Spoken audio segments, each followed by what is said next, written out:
Good happy Tuesday evening. I'm Riley King, and welcome to this special edition of your DNC 2016 second night coverage.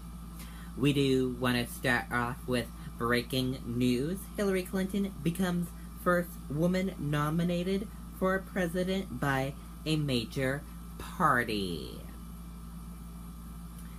We have team coverage. Let's listen in to some video on CNN about this. Do you think that some of them will be moved now and perhaps feel a little bit differently? Because they truly didn't at one point. So I actually took it as a reflection of progress that these young women felt this way, because it didn't seem extraordinary that a woman could be the nominee for president, which I think is progress in and of itself. But let me say this. I am not among the youngest on this platform tonight, and I've been through this process a lot, and I still find it so moving. And I was in a hotel room in Denver in 2008 when Hillary Clinton walked out onto the floor after a long, difficult battle and moved the convention to embrace Barack Obama as the nominee.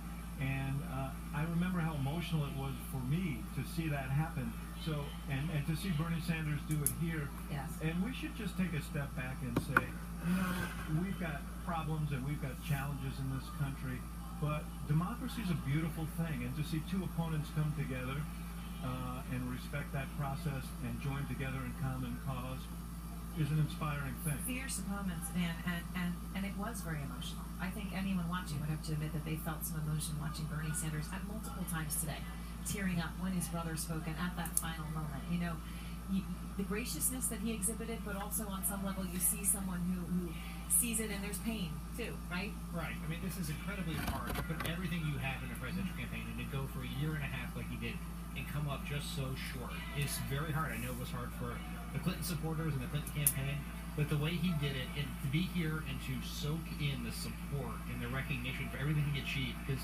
he may not have won the election, but he scored real policy victories and set up an infrastructure for progressive movement going forward. And the way he did this was the epitome of class and grace. And we're all, as Democrats, we should have a great for him for that. And David, that's what you saw. I mean, and the tone felt different. There was so much cheering today for Bernie Sanders, but it didn't feel that it was against Hillary Clinton or as much booing, or it really felt like it was very joyful on behalf of him, but also moving to support her. Feeling was different. I think we saw over these last 2 days in this convention that the Clinton team made a strategic decision, and one perhaps they were forced into by the reality of the numbers, but made a decision to let the Sanders forces for 2 days co-own this convention with them and let them breathe through and work through the difficult process of losing that Dan is talking about. And they did it every step of the way, including the way this roll call vote went down. And I think that was extraordinarily helpful for the Sanders folks, even if they're not all there. I think it was helpful for Bernie himself to start getting to where he needed to go, as well as the bulk of his supporters. It was a wise strategic decision, even if it was one that was needed just from the reality. It was helpful to Hillary Clinton. Yeah. Because it unified this convention. Can I just make one point here?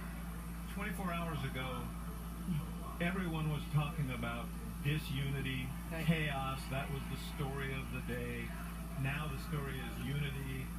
And it's just a reminder to all of us that this is a dynamic process, and we need to analyze it in the moment, but it's a long process with lots of chapters, and we should be a little humble in trying to evaluate any given epic. So Kaylee, as a Donald Trump supporter, but as a woman, and as a millennial, and as someone who's a young woman millennial, how did this moment feel to you? I mean, did it touch you?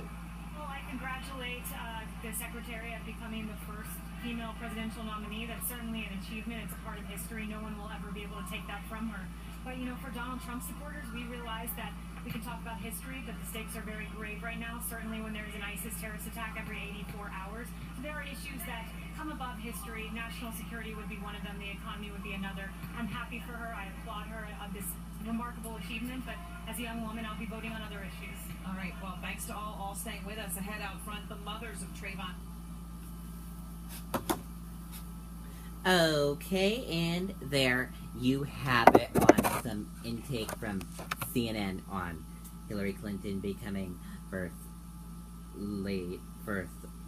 woman nominated for president by a major party. We're gonna take a quick commercial break.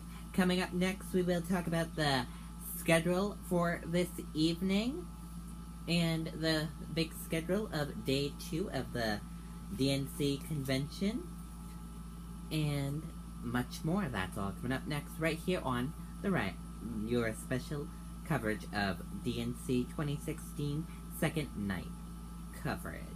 Don't go anywhere. We'll be right back.